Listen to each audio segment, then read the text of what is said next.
సుదీర్ఘమైన అనుభవం ఉన్న నాయకులు కావాలి. 4 దశాబ్దాల అనుభవం,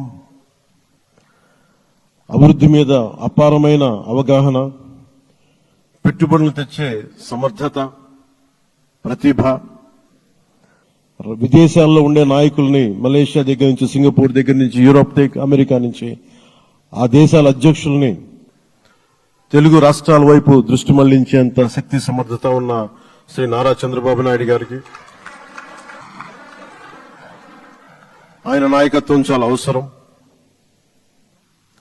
ఆయన అనుభవం చాలా అవసరం. అలాంటి అపారమైన అనుభవం ఉన్న వ్యక్తిని, అనుభవం ఒకటే కాదు, ధైర్యశాలి. ఈ రోజుకి నాకు ఒకటే గుర్తుంటుంది.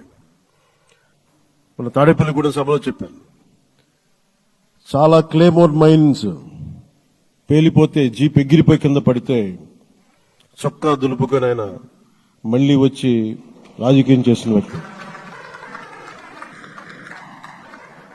ఈ రోజున సైబరాబాద్ ఉంది అంటే అది శ్రీ చంద్రబాబు నాయుడు గారి దార్శనికత. అలాంటి వ్యక్తి, ఆయన అనుభవం ఈ రోజున 2024 ఆంధ్రప్రదేశ్కి ఎన్డీఏ కూటమి తరపు నుంచి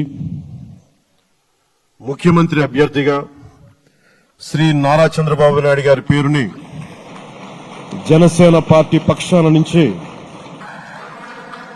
మేము బలపరుస్తున్నాం.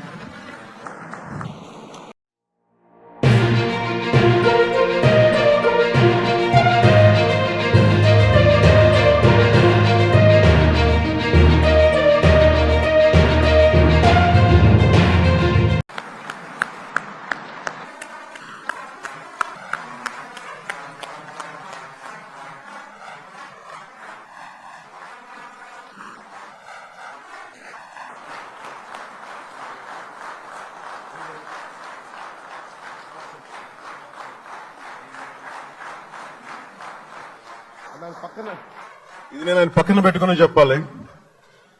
ఆయన నలిగిపోయారు. జైల్లో చూశాను ఆయన.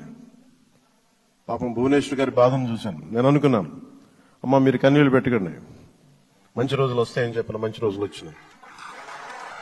వారికి మనస్ఫూర్తిగా వారికి నా హృదయపూర్వక శుభాకాంక్షలు. మీరు అద్భుతమైన పాలన ఇవ్వాలి అందరికీ మనస్ఫూర్తిగా మీకు నేను తెలియజేసుకున్నాను సార్.